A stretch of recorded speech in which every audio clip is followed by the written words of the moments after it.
Malam semua, aku dapat petunjuknya tentang budaya menjarah, dan budaya menjarah ini nggak cuma sekali dua kali terjadi loh, berkali-kali terjadi.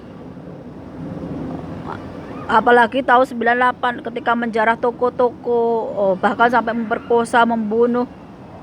Itu adalah sejarah kelam dari tanah Jawa, dan banyak sekali nih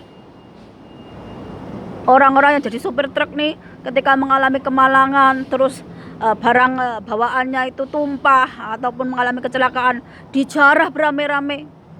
Sopir itu, namanya sopir, tentu aja dia hanya nguli ke orang. Bayangin aja kalau kalian jarah barang dagangannya, gimana dia itu mau mempertanggungjawabkan barang yang dibawa ke bosnya. Kalian itu nggak pernah mikir sampai sejauh itu. Yang kalian pikir cuman,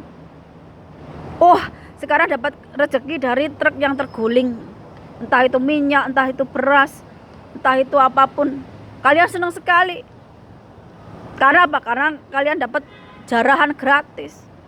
Tapi kalian nggak pernah berpikir gimana nasib orang yang membawa truk itu, yang membawa muatan itu, sopirnya itu.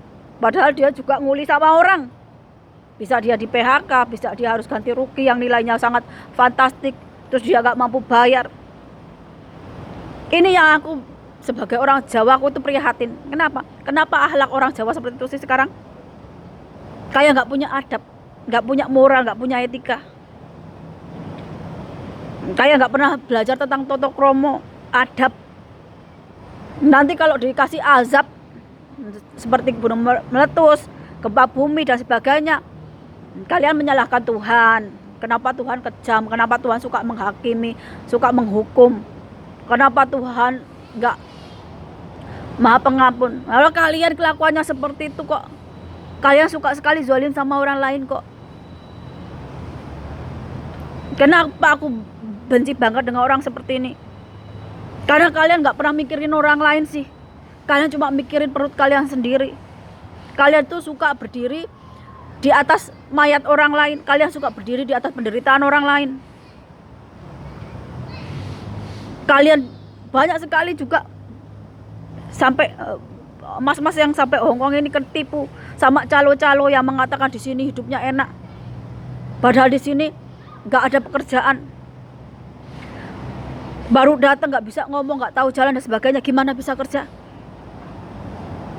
Yang di Indonesia tentu aja sudah khawatir, apalagi yang di sini. Itu kenapa aku benci sekali dengan orang-orang yang tipikal seperti ini, yang selalu suka berdiri di atas mayat orang lain, suka memanfaatkan orang lain. Bahkan orang ketika kena musibah aja masih dijarah.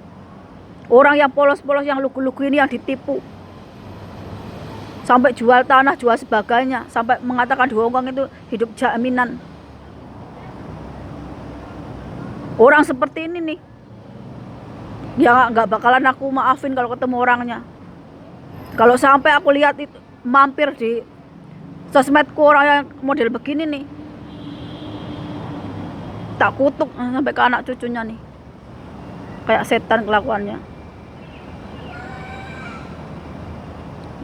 Nipu, yang ditipu tuh bukan orang-orang yang kaya ataupun orang yang mewah. Yang ditipu, orang yang dijarah itu ada orang-orang yang sama kayak kalian, miskin.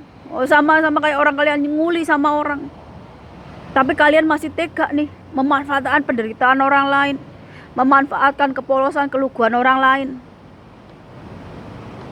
Kalau dipikir-pikir kalian itu manusia bermuka babi, berwajah babi. Kenapa? Karena segala sesuatu kalian masukkan ke dalam diri kalian kok. Gak disaring kok. Gak tahu halal haram. Semua diembat. Setan pun geleng-geleng lihat kalian. Ini kenapa budaya yang jelek seperti itu ada? Kayak manusia itu udah gak punya hati nurani. Manusia gak punya kemanusiaan. Orang lain udah tahu nih kalau ada namanya kecelakaan, dibantu, ditolongin. Hanya di Indonesia, di Jawa itu yang ada kecelakaan malah dijarah, malah dirampok. Kadang-kadang sopirnya malah orangnya udah tua. Otak kalian nggak ada dipakai. Dan ini sering terjadi. Ketika manusia hilang rasa kemanusiaannya seperti ini, kelakuannya melebihi binatang.